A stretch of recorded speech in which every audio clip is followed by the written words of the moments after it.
Thanks for joining us this afternoon. We're going to talk about how to monetize, grow, and nurture your subscriber and user relationships. I'm Michael Goldstein. I'm with Zuora. And for those who don't know Zuora, what we do is we help you monetize your subscriber relationships. So whether you have simple subscriptions or you have something complex or anything in between, we can help you monetize those and get the most out of the relationship with consumers. More importantly, I'm joined today by Paolo Canale, who is a partner at EY and one of our key partners at Zuora. And Paolo, thanks for joining me. Let's tell a little bit about what you do at EY. Yeah, absolutely. Thank you, Michael. I oversee our technology practice for media and telecommunication for Americas. And of course, Zuora has been an incredible partner for us to work across multiple clients. So very happy to be here today. Yep, thank you. So let's start off. So the pandemic has obviously been good for streamers, right? We got lots of subscriptions coming out of it. But in the last couple of months, it's obviously taken a turn in a little bit of a different direction. As we come out of the pandemic, as we're heading into recession, we're heading into inflation, consumers seem to be adjusting a lot of where they're spending their money. What are you helping your clients around when they start to ask you about, what do we do to stem, the tide of churn? How do we keep these relationships good with our consumers? Yeah, no, absolutely. So our clients, either if they are streaming providers or publisher, they're really more and more asking us how to navigate with this economy, which is in a very interesting inflection point right now. Wherever I speak with them, I like to tell that there are three different phases that we're going through. The first one was the phase where there were a lot of big entrants penetrating the market. The second one is the phase where we are right now, which is a lot of partnership, and you can see them kind of dancing together, trying to identify who is the right partner to go to the market with.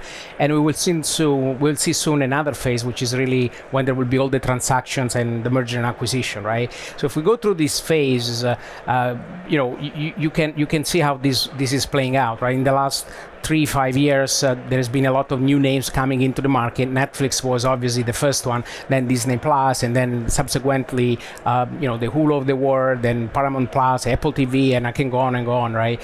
And we are at the point where the incredible growth of subscribers that they've seen in the last 2-3 years is clearly coming to an end. Some data point, Netflix this year, they had the worst quarter in the entire history of the 25 year life, and more we're seeing change in position in this market with, for example, Disney Plus with their bundle Hulu, HPN,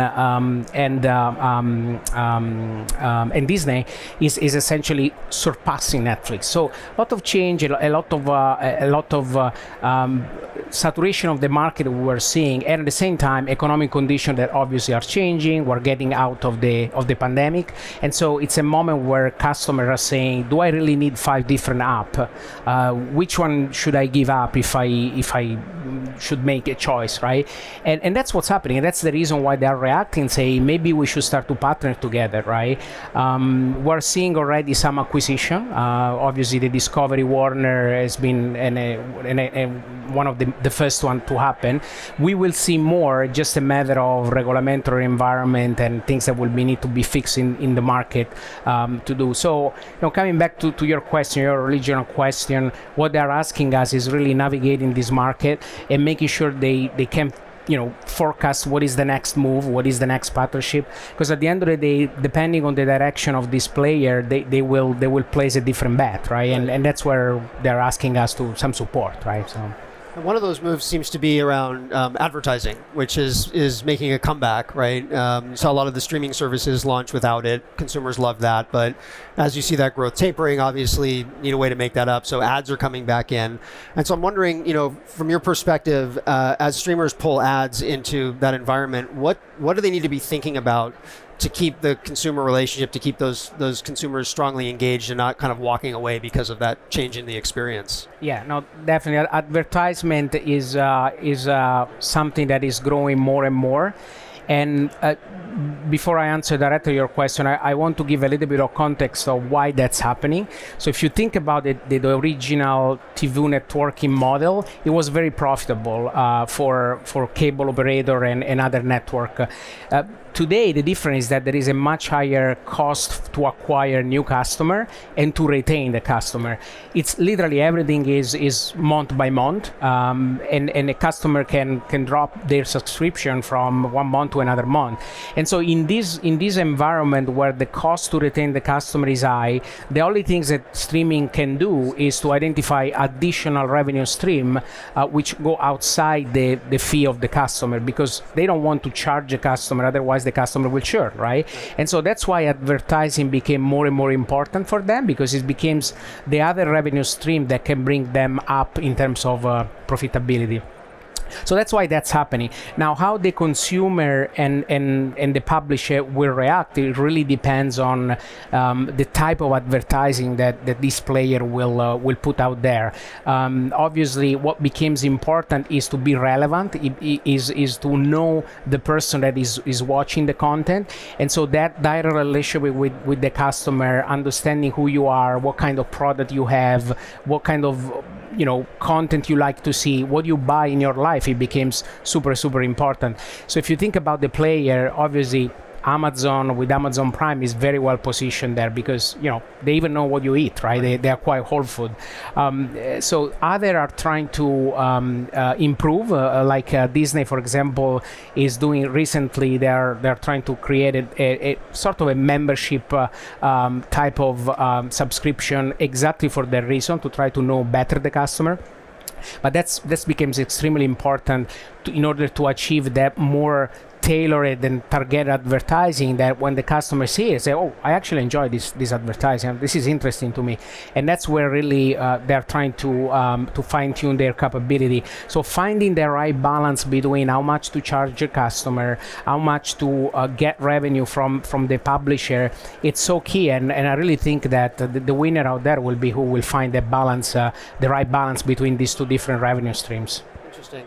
So along those lines, just thinking about knowing your customer and kind of giving them what they want, a lot of other industries, even in telco, part of this industry, you see a lot of different ways in which companies can put their offering together. They can do it based on consumption. They can do it based on time, just month to month, what have you. Do you see different ways in which some of these companies will start putting together the offer for consumers? Are they going to think about not just monthly, not just annual? Are there other permutations of that you think we're going to start to see? Yeah, absolutely. I mean, the options available for customer will definitely increase. It's giving flexibility that will help to attract and retain customers. You mentioned the duration, so monthly or versus annually. It's used primarily to provide discount, but I do think that the majority of the differentiation will become on the type actually of bundling, right? I don't think we will see an increase in number of things that you offer in the bundle. So to be specific, I don't think that we will go back to the old cable model where you pay more than $180 per month and you watch probably 20% of the network. Right. We won't go there. It feels that way though, right? Yeah, probably. Yeah. Well, that depends on how many bundles you buy. Right. But I do think that the different bundles available that will be the real different things today, right? And in fact, we're already seeing that it's not only bundling together content provider, streaming, but also different type of available things in the market. So for example, we're seeing Walmart that with Walmart Plus is offering Paramount Plus included in their services. We're seeing Telecommunications coming in and offering you bundle for content. So if you buy T-Mobile, you have for free Netflix and you can get 1 year free for Paramount Plus and Apple TV. Verizon is offering Disney Plus. And we will see, in my opinion, we will see more and more other differentiation in that kind of bundle. I wouldn't be surprised if we start to see offering Peloton subscription into the bundle, or digital newspaper subscription, or music, whatever streaming you use. So that kind of differentiation, I think there will be more and more. And then it's up to you if you want to buy 10 of them or 2 of them, and decide depending on your power of spending, basically. Yeah. So one of the toughest things in this space is actually dealing with churn. It's a 5-letter word, but it's really a 4-letter word in media or any company that does recurring revenue model. What can we be thinking about in terms of reducing churn? Like how do we get in front of that? If it's not about the content, right? The content is the main thing that brings people in, obviously. But beyond that, around the rest of the experience, what should streamers be doing to mitigate churn? Yeah, no, churn is definitely the number one challenge for streamer, and like I said, cost of acquired customer retain very high, which is generating need for different revenue stream, right?